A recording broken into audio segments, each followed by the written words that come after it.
Alright guys, such a comic again. I hope you're doing well and enjoying your day so far. Roster drama in the CDL is officially back on the menu, with the Ravens, it seems, making a rather last minute change to their lineup going into the upcoming season, with confirmations just around the corner. We thought the other day they were going to look to sign Geo alongside Slasher. Zuma says though this is a very last minute move. Geo was practically on the roster as far as he was concerned. Now there is a different former Rokkr player joining that team instead. Is this a good idea? Do Ravens have any idea what is going on with building rosters again for the upcoming season? Where will they slot in, if anywhere? Will the team be a complete shambles? There are lots of question marks for this situation right now. Very much enjoyed your thoughts in the comments. Hit the like button if you enjoy. Subscribe if you're new as always. Plenty to get into. Wanted to start here looking at the most ever competitive COD tournament wins. Now, this I will say is a bit of a controversial list just because some people disagree on how many tournaments count exactly, right? So, for example, there is a tournament called Frag Cup, whatever the number was, back in Black Ops 2.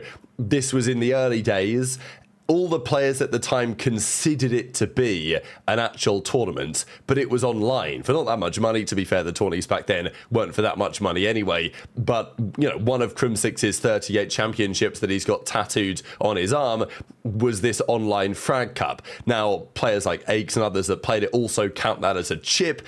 We're also counting Crown Melbourne Invitational 2016, where there were only 4 teams there. It was OpTic, it was Millennium, were Europe's representation. It was, of course, I think Mindfreak and Tainted Minds or whatever it was from the APAC representation. So, look, OpTic did win that tournament, but people were looking hindsight and say, okay, does that count as much as a major today? Probably not, but it's still an event win. And the reality is, even if you take away some of these more controversial tournaments that in hindsight maybe could be considered somewhat lesser than the premier tournaments we have today, these guys are still way ahead of the curve, right? So anyway, Crim6 at 38, Scump at 30, Karma at 24, Formal at 23, Eggs, Clay, TP. You have to go quite a long way down before you get to CDL era players, and even then, aBeZy and Simp were around pre-CDL anyway. You go below this, once you get to like 10, then you start to find, you know, your Kennys and, you know, Shotzzy's not far off and stuff like that, right? So, but it is interesting, the discrepancy. Now, it may be worth noting, could you do this, should you do this for different eras, right? Do we need a CDL version of this? Maybe we need to put that together as well, because at the end of the day, there are far fewer tournaments today than there used to be. Back in Advanced Warfare, when Crim, Scump, Karma and Formal were winning a load of tournaments, there were 14 events. I'll say it again, 14 events during the season. 14 LAN events, by the way, right? So there was a lot going on back then. It was because the league wasn't centralized in the same way that it is today. There were UMG events, there were MLG events, there were all sorts of different tournament organizers running their tournaments, and as well, OpTic won a lot of them that season. That used to be how it was back in the day. Things, of course, have changed. Merc as well is on here at 12.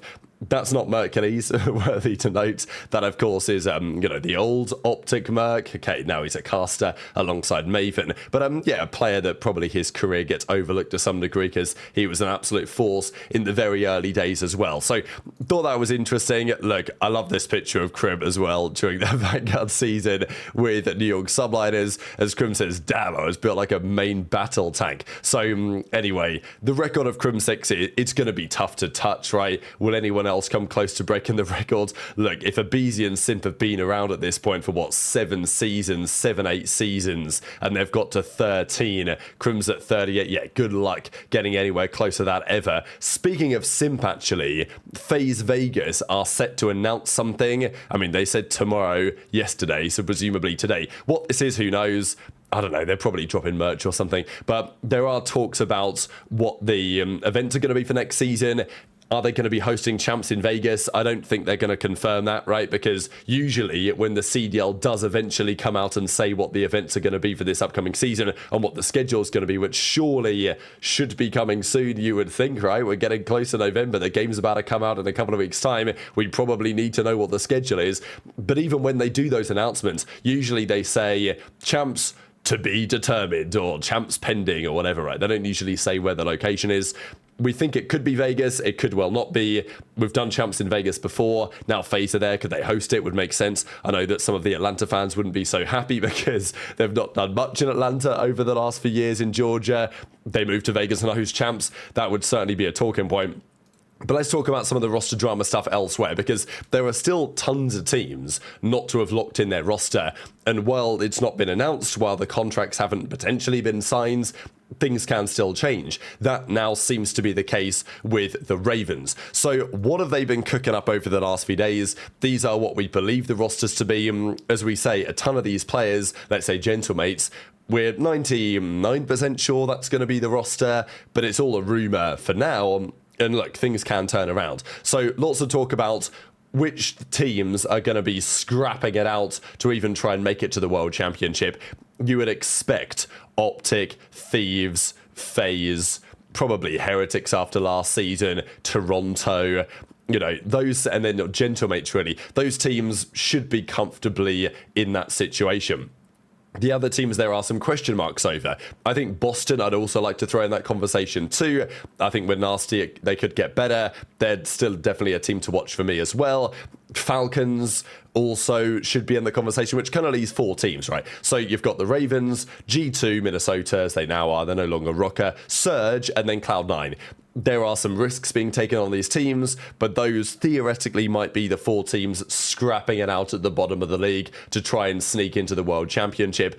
You know, I would be surprised if 2 of those 4 teams I've just mentioned make champs. I think maybe 1 of them will, but I think it's pretty likely that 3 of those teams might not have enough. Of course, time will tell. There will be plenty of changes this season. But the point is, Ravens were pretty much the last to determine what they were going to do. Slasher to stay. Look, there's going to be talk about Slasher.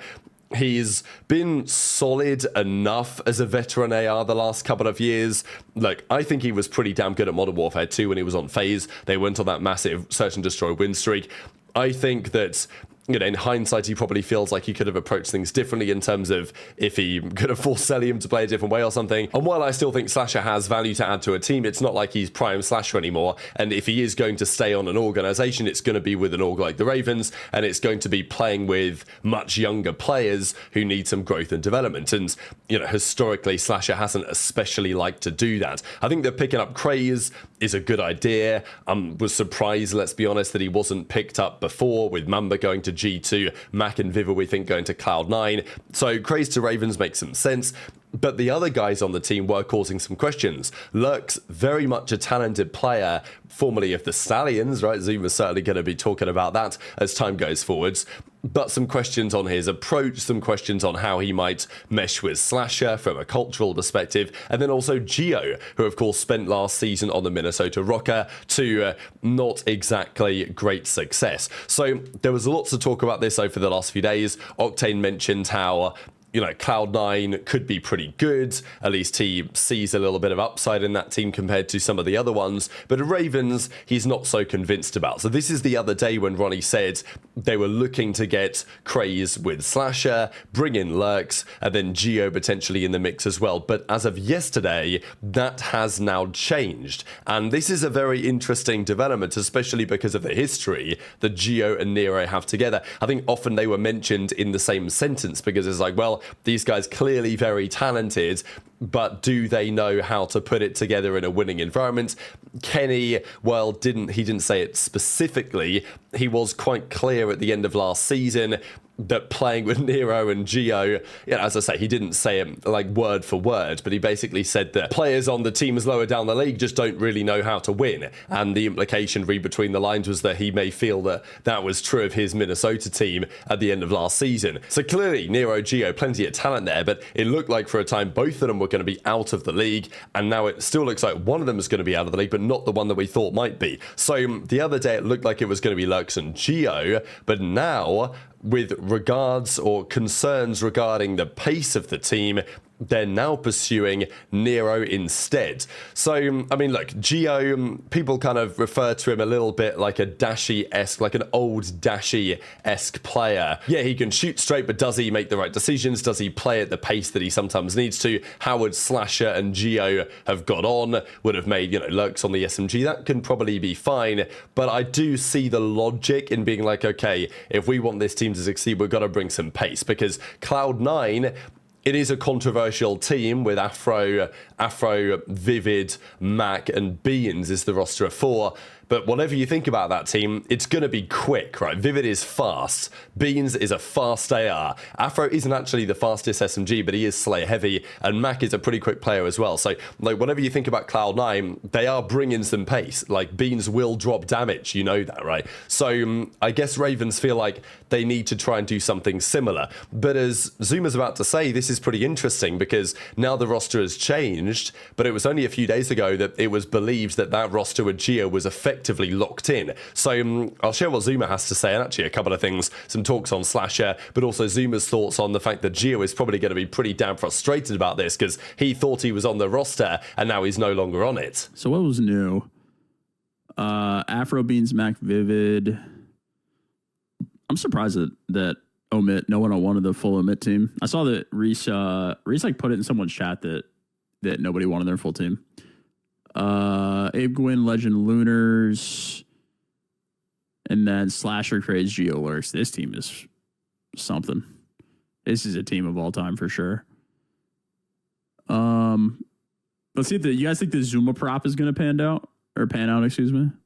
I don't know, dude. Lurks is going to have some serious PR on him. If Tom, dude, I almost feel bad for him because he just has like all the expectations in the world just because Tom's been gassing this guy for fucking a year and a half straight. Oh, I feel bad. I hope he's good. I'd be fucking sick if he's good. That'd be awesome. I'm happy Crazy's on a team too. That guy deserves it more than probably any of the rookies. That guy's nuts. I don't know how I feel about the newer teams. We'll see how it pans out. I mean, what do you guys think about Slasher still in? A lot of people have been critiquing Austin about him still being in there. Obviously, he's going to the brakes fall off. Oh yeah, nah. Bro, this is like in a sports team, man. That somebody's like 40 years old still playing, and then there's rookies being drafted. Like, bro, I used to watch you play when yeah, you know what I mean, bro. These guys probably like that ass were kids when Liddy was winning chips. So like, I don't know. Him and Brian Saint milking it till it's dry. Till the damn wheels fall off. Till the damn wheels fall off. Yeah. I think if this team listens to Liddy, there's potential. I mean, Geo, I think it's the biggest year for Geo because I feel like every year I just hear about his potential. You know what I mean? Everyone talks about his talent, all this, but like we haven't really seen what his quote unquote ceiling is in my eyes. And then I mean the two young kids, Lurks and Abe, like. I mean, go Stallions. I don't know. Austin got his robotics engineering degree, right? Yeah, he did. Bro, you ain't doing shit with it. Humanoid robots are the next big thing, bro. You better get the fuck up out of here and go do that. Go make a robot, though. Some AI shit. Doing some fucking startup, Austin. Go cash out. Get the fuck out of this. Some AI robot shit somewhere and just this team might be the last. This team might be the last dance, not only for its brand, because I think there's an expectation across the league that this spot will be in someone else's hands by the end of the year. But for Austin, like I don't know what the next step is after this. Like this is just. I mean, we'll get the tier list in a sec, but it's like that Pablo Escobar meme, Ben. Don't nobody want to play. All of Liddy's friends don't want to play with him no more.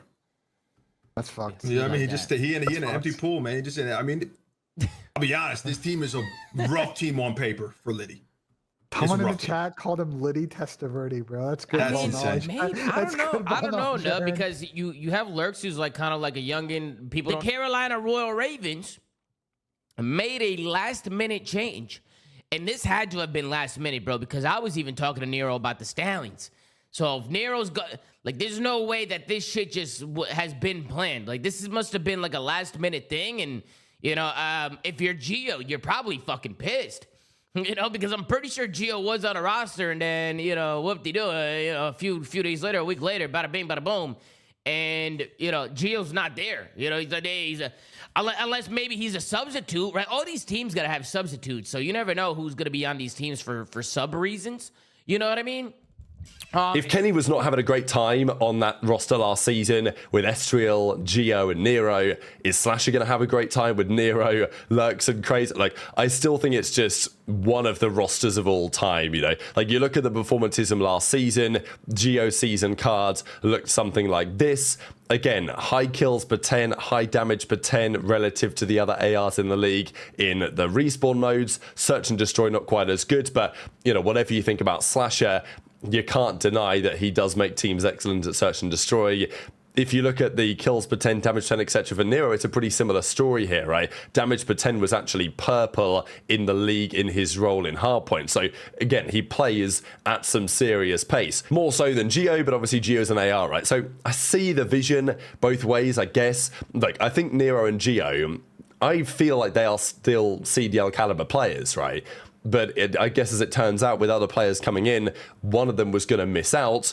Nero thought that it was him, and Geo was getting in, and now it's the other way around all of a sudden. But again, these guys, like, I just don't know how it's going to work with Slasher. He will have to change his approach, or like, he's playing for this team probably on like the minimum salary to play with guys who do not have anywhere near the championship success as some of Slasher's former teammates.